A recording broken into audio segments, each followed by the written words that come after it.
Coming to you live at 21:34, Wednesday, June 12, 2019. This is for the African Descendant Man series.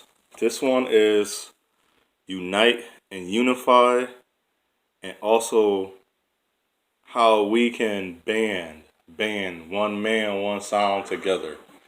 As I noticed growing up, actually too, in having a mentor, how that is very important. A lot of us didn't grow up with an example of an African descendant man with good and positive values. And a lot of us call that corny now. We got all these different terminologies and we call that lame, we are square. But those actual terminologies actually helped us men.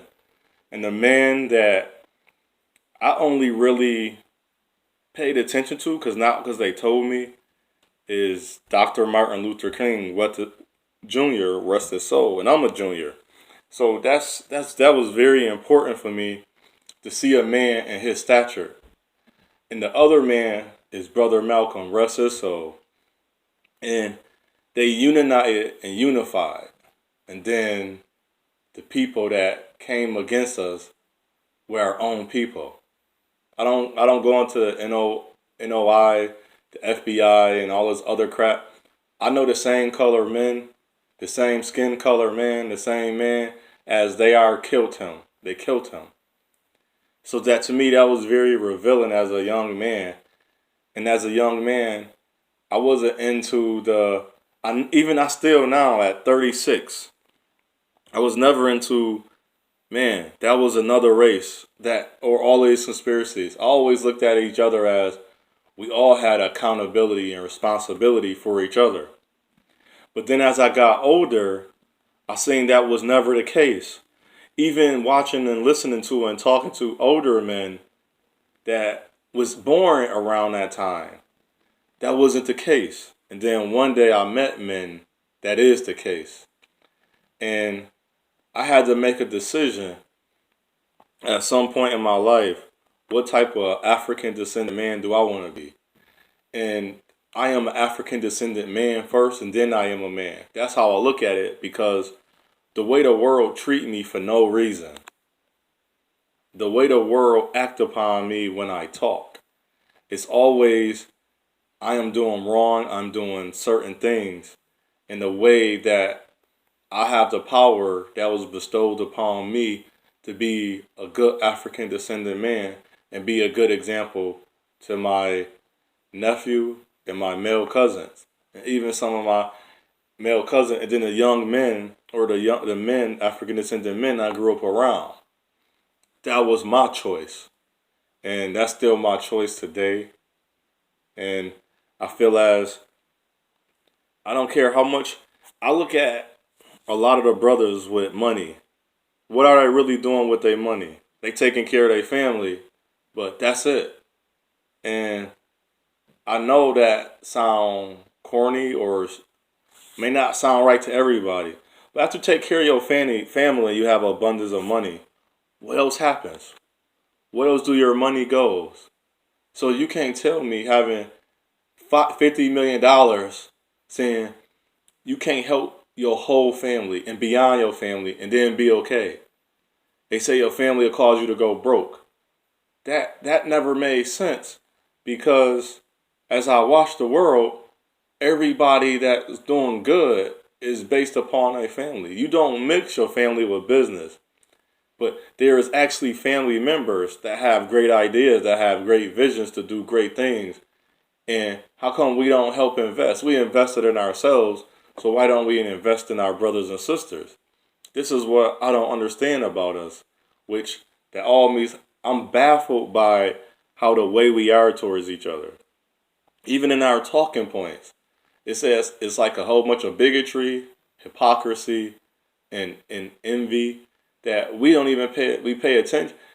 And if your talking point is that saying, I love my African descendant women, but as soon as I get a chance to dog them, if CNN wanted to come to me, I say no. I don't want to do a a story or a segment on saying there's no good African descendant woman.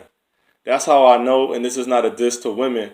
Women are not our leaders. Women are not supposed to lead. Women are not supposed to be in the forefront because women are not going to think beyond that because are raised, and I have to say this, we are raised by women. And it's women are the womb. Men is the protector. And don't say that it's not protecting men out there. It's a whole bunch of protecting men out there. We using sayings and talking points that was in a different era that applied, but it don't apply the same way. Now, if you say I wasn't helpful, maybe because it's something she said or did. See, we don't acknowledge that. We just take a side and we got a viewpoint.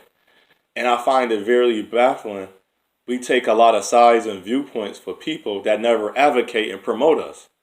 If a woman saying I'm a bad man, why am I bad? What have I done to you?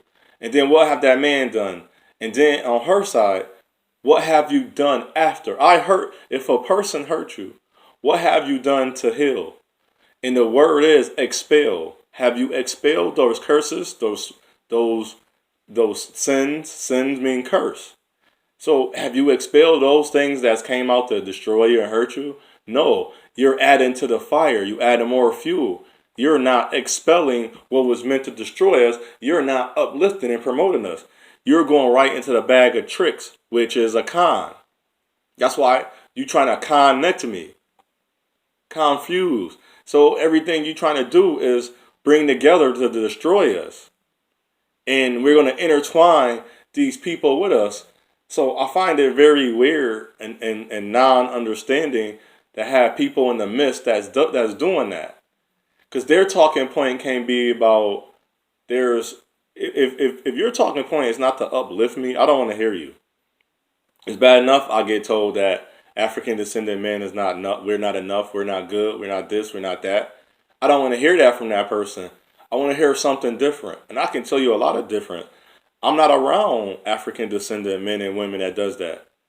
If a person can't see their wrongs, I'm not around them. And then yes, we supposed to be a little perfect than our parents, a little better, a little more mature. We're supposed to be a better, and it seems as sometimes some people didn't. If a woman have 4 children and they grew up in an abusive and a drug-ridden home, usually there'll be a one child that make it out of there, but then that child goes so far away, they get lost and don't even know who they are because they never knew who they are. And that's what the cycles that we need to break. So what I say unto one, I say unto all, is your path, is your journey, is your choice. Choose wisely.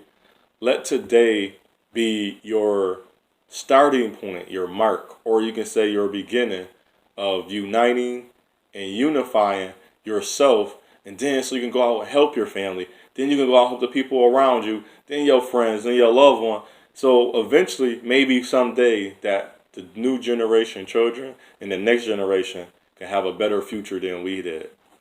Shalom.